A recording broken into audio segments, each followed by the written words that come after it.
Hello everyone, my name is Rebecca Lane. And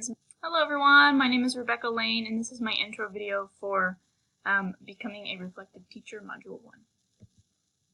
So a little bit about myself. Like I said, my name is Rebecca Lane. I am a second-year teacher. I am going through the Fort Hays Transition to Teaching program and getting my master's at the same time. Something personal about me is that I'm extremely close to my family. I have an older sister, an older brother, and a younger sister, and this is my niece Isla.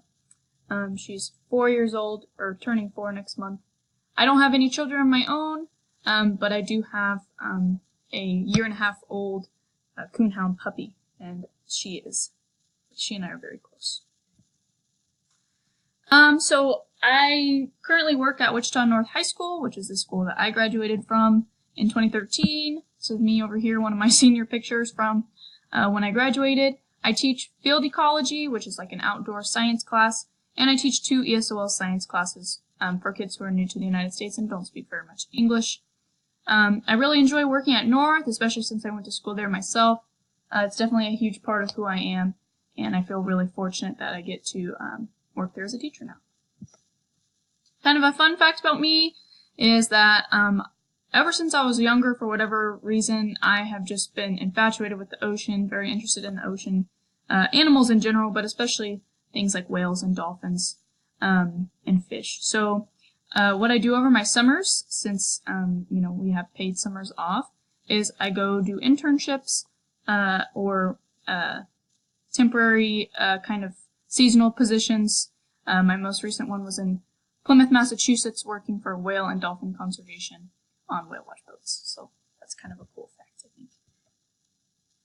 So the reflective teaching process, from a formal standpoint, I guess I don't have much experience with the reflective teaching process, but I do know a lot about reflection in general.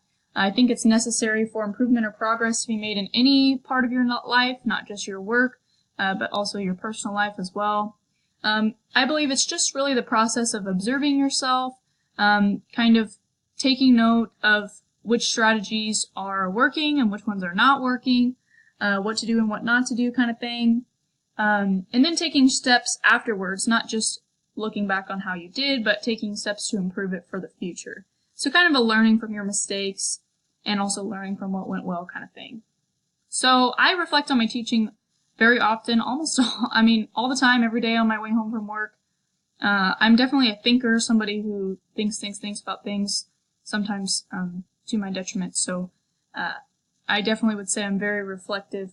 I'm looking forward to this class and kind of seeing how I can take my reflections, my personal reflections, and help them make me into a better teacher for my students. Thank you, guys.